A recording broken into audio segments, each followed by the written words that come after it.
Sexyy Red experiment has officially failed. So, yeah, we gonna receive you by BlackySpeakz. Let's go. Sexyy Red, just over a year ago, was one of the most popular new female rappers in the entire industry. After receiving a massive marketing push, it really looked like she was unstoppable. But now, it seems like the Sexyy Red experiment might have failed. Or has it?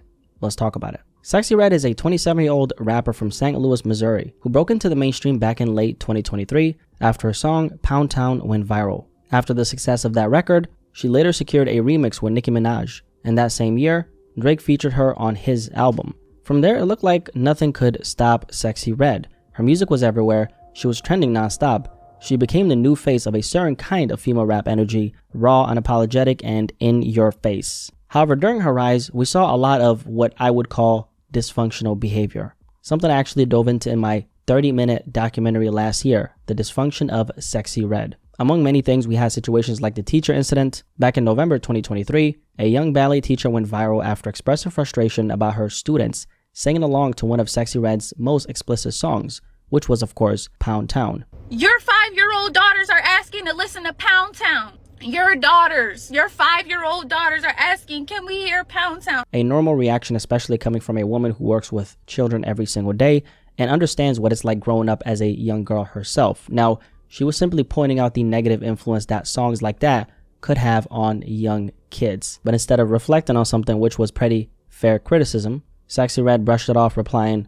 "Girl, shut the hell up and play my song." And that moment right there said a lot, because the dysfunction wasn't in just what she said. It was in her complete inability to recognize her music, while profitable, is also inappropriate for the children who idolize her. And then when that teacher spoke up, she was ridiculed, while Sexyy Red kept on climbing. Then there was the school visit. Just a few weeks after, Sexyy Red made headlines again, and that time it was after reportedly getting kicked out of a school in her hometown of St. Louis for smelling like marijuana. She later reacted in a very angry way after the school actually turned her away and essentially told her, hey, you can't be here because you smell like Mary J. And Sexyy Red was saying that she just wanted to speak to the kids. So this school put me, I came up here, got you, try to talk to the kids, get them the word of the day, they gonna put me on me. Tell me I smell like weed, watch this. My job hard.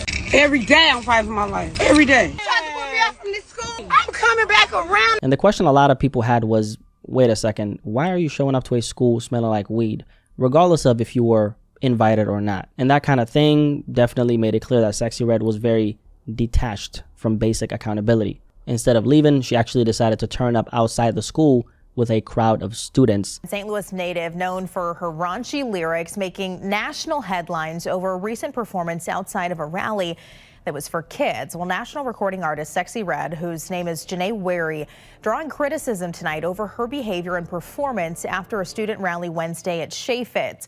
The organization involved telling First Alert 4 tonight she was never even invited, despite being told not to be on the property.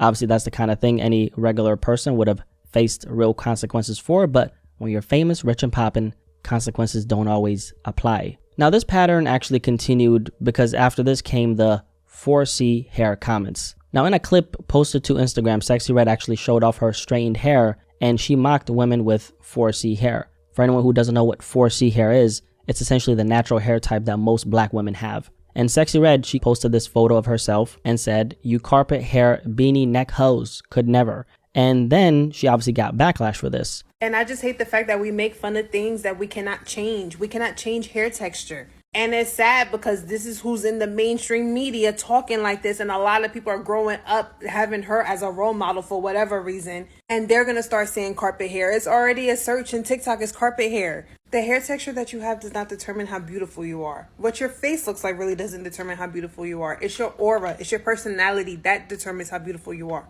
And then when that backlash came, she responded in a very distasteful way. And she said, I fuck with carpet hair, but would still call women that if they talked smack. Obviously not the smartest move because, you know, the majority of her fan base is actually made up of the same black women that she was shading. And also, it's like you're a black woman yourself and you have this hair type yourself naturally. And just because you strain that hair that one time, that doesn't really take away from the fact that you naturally have that hair type. You get what I'm saying? So that's the kind of thing that kind of comes across as like, you know what they call it, internalized hatred. And this is what made it very ironic, because Sexyy Red's entire brand was always built on exaggerating the same negative stereotypes of black women that she herself insulted. But then we also have the viral tape. And in October 2023, Sexyy Red accidentally posted a private tape on her Instagram story. I'm sure you probably know what that private tape was, right? Now, people said that you leaked your sex tape on purpose.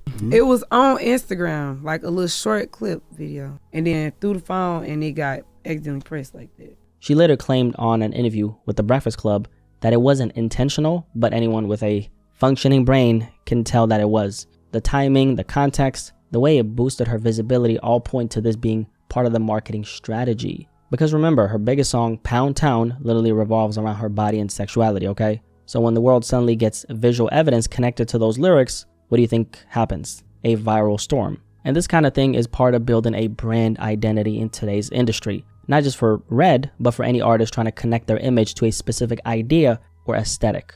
It's very profitable and it works. In this case, we have shock, scandal, and controversy being the core of that identity. And in this situation, none of it was an accident. It was all strategy. This is how an artist gets branded, sold, and introduced to the public by the record labels. And like a lot of us know, the more extreme the image is, the more attention it draws. And the more attention it draws, the more money it makes for the people behind the scenes. But here's the most worrying part about all of this. A huge portion of her audience is made up of children, specifically young black girls who look up to her, imitate her, and see her as a representation of what confidence looks like. And so when those same girls watch a public figure leak her own tape and then pretend it was an accident, it sends a dangerous message that attention is worth more than dignity. When it comes to being a public figure, no matter how you look at it, there is a level of responsibility that comes with that. With great power comes great responsibility. And it's not about being perfect 24/7 or operating like a role model every second of the day, but at least being conscious of how your actions land and who they actually speak to is very important. Now, in Sexyy Red's case, I never expected that kind of responsibility from her, at least based on how she moved up until that point. But that's exactly the point here.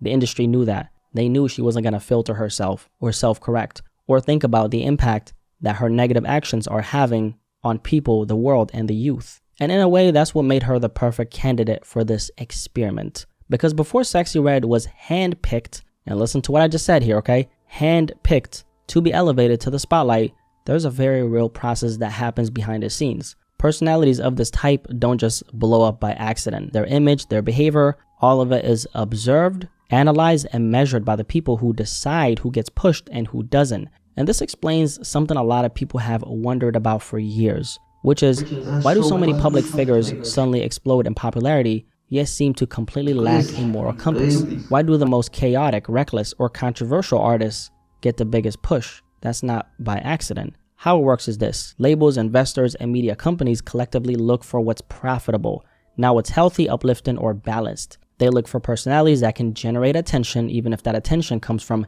dysfunction. Because attention is currency, and someone who doesn't self-reflect or set boundaries is easier to brand, easier to manipulate, and easier to push into extreme directions. And during that evaluation process, a lot of questions get asked behind the scenes. Questions like who can push the public's buttons the most, who can trigger the strongest reactions, who will go the furthest without questioning the impact. That's why I felt like Sexyy Red was being extra provocative during her blow-up period. It wasn't random.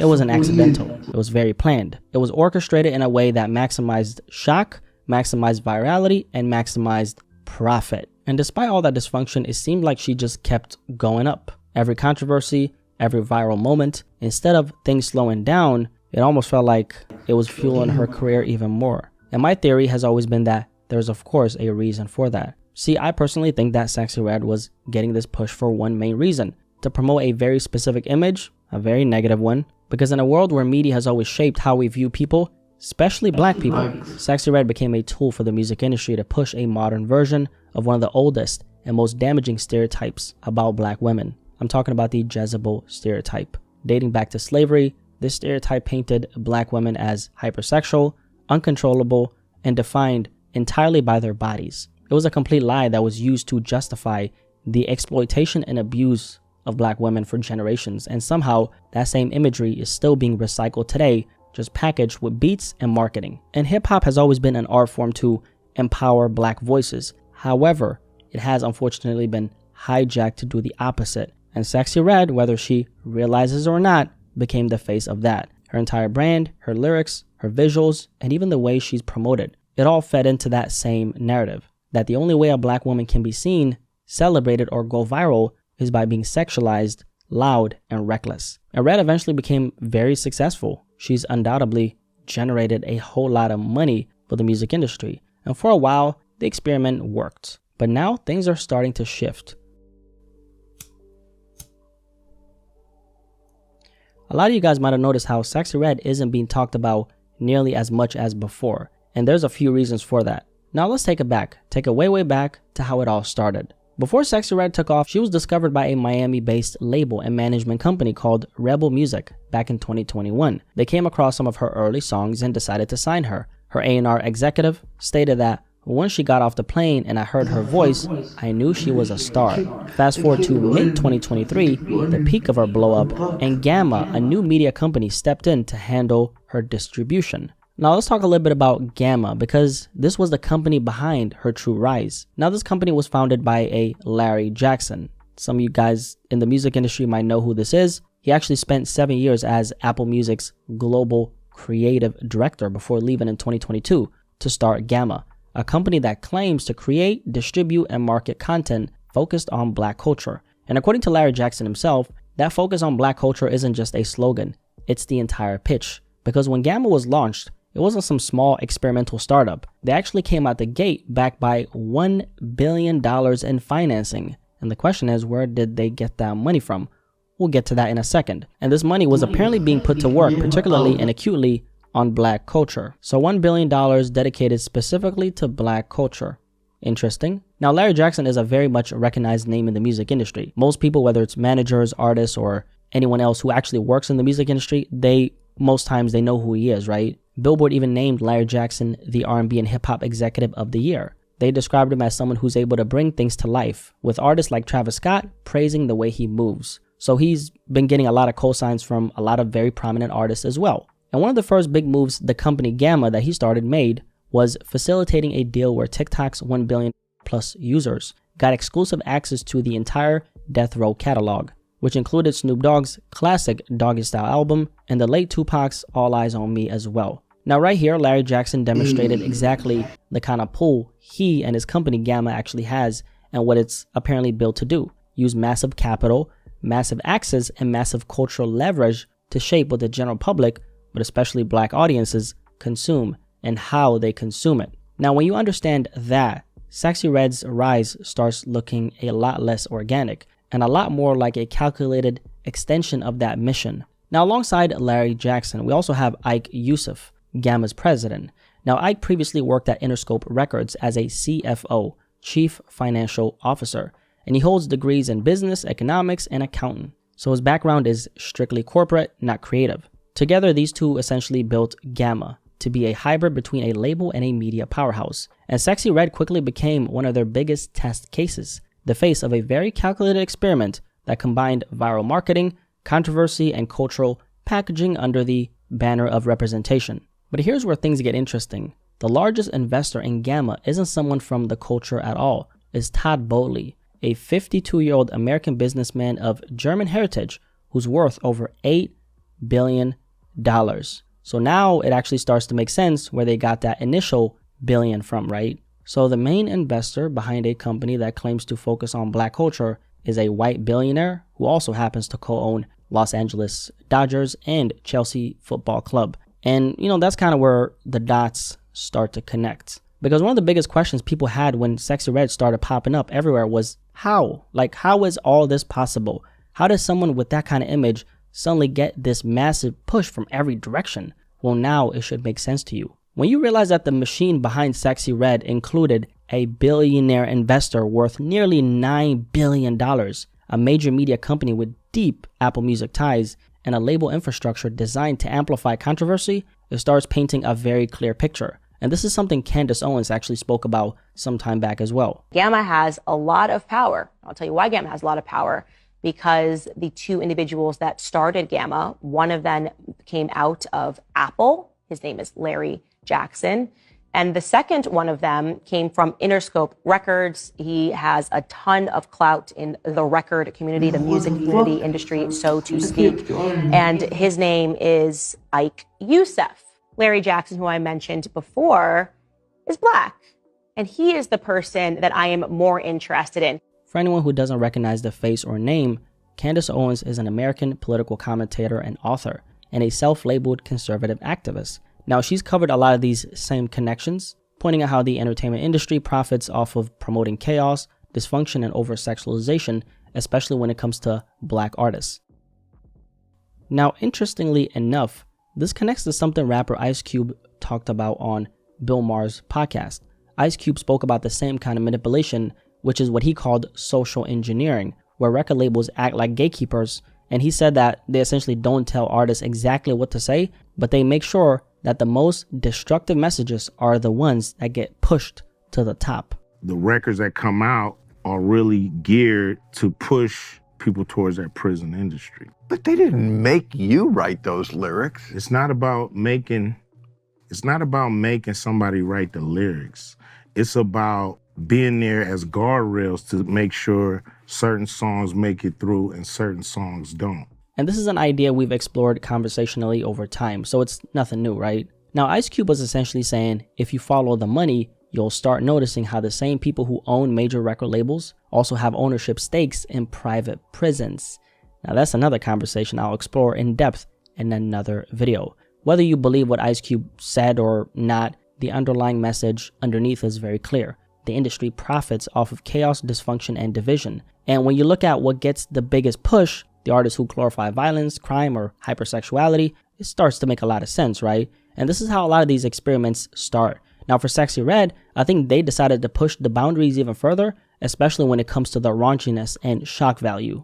Because here's the thing, we live in a time where, let's just say that people are extremely desensitized in all types of ways. Nothing surprises anyone anymore. So to grab everybody's attention, like to grab the attention of the public, you almost have to go to the extreme. You have to be louder, you have to be wilder, you have to be more provocative than the last person, or you'll get drowned out in the noise. And Sexyy Red became the perfect vessel for that strategy. Because one thing about the public is that we react to extremes. If you show us something that feels outrageous, controversial, or wild enough, it grabs our attention instantly. And in an experiment where attention equals profit, the industry keeps testing how far they can go. They take these sample sizes of artists, amplify the most polarizing ones, and study what happens next. How people react, how the internet responds, how the controversy spreads. If it goes viral, they double down on that formula. If it doesn't, they move on to the next artist. That's exactly what we've seen happen in this case right here. Sexyy Red was a test subject for how far they could stretch the public's tolerance for dysfunction, for explicitness, for chaos, all while disguising it as authenticity. Now, what's happening right now with Sexyy Red though, because she's obviously not getting the same marketing push that she was. Before we even get to Sexyy Red, we gotta look at what's been happening in rap overall. Now, a few days ago, we talked about that Billboard report, the one showing that for the first time since the 90s, there wasn't a single rap song in the Hot 100's top 40. Rap's market share has been slipping for years. This is something a lot of people know, right? Labels aren't investing in hip-hop like they used to, and a lot of the newer sounds just aren't connecting with the public anymore. Meanwhile, country, Latin, Afrobeats, and pop are dominating. So the industry has shifted towards safe artists with guaranteed returns, meaning the machine has been, pulling back on rappers across the board, not just Sexyy Red. Now for Sexyy Red, she's undoubtedly an artist who's fueled by antics, and an artist in that category usually gets a huge marketing push during that initial discovery phase where the label throws everything at them to create momentum, and it works at first. It always does. But later on, things start to slow down because antics have an expiration date. That's just how it is. There's also a growing level of fatigue towards these characters who get pushed nonstop, not just in the music industry, but just in social media in general.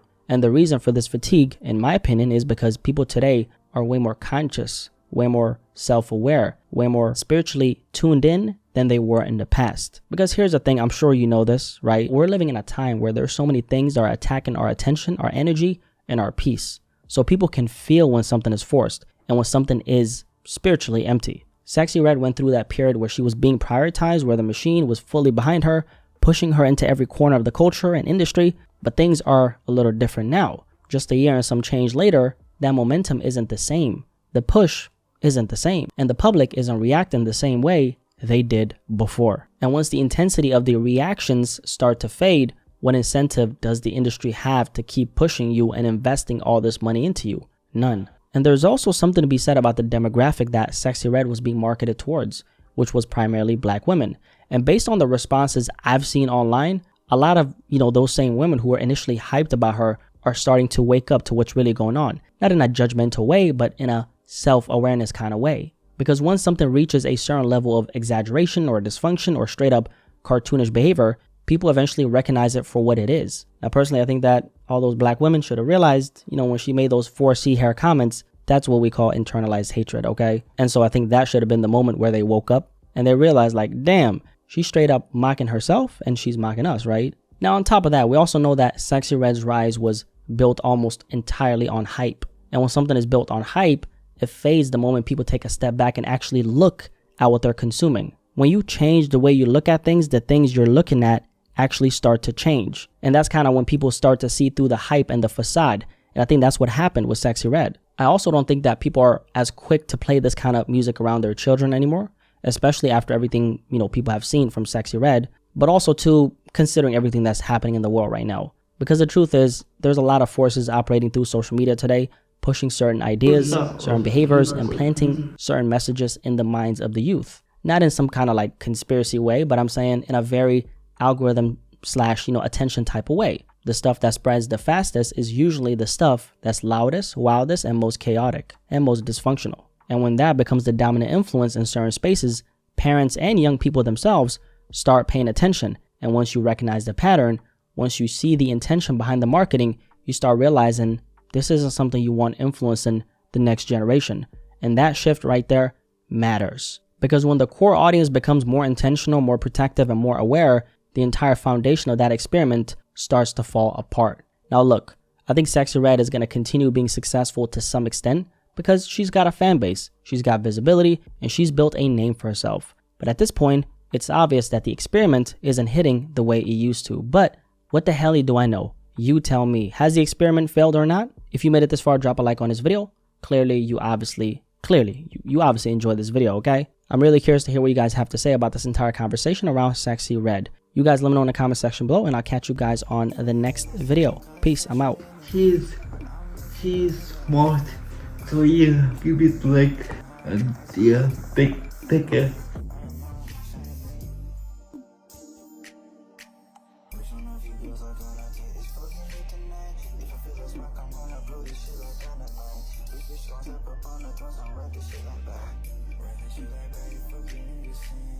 Too much gon' get right now by snatching niggas' chain.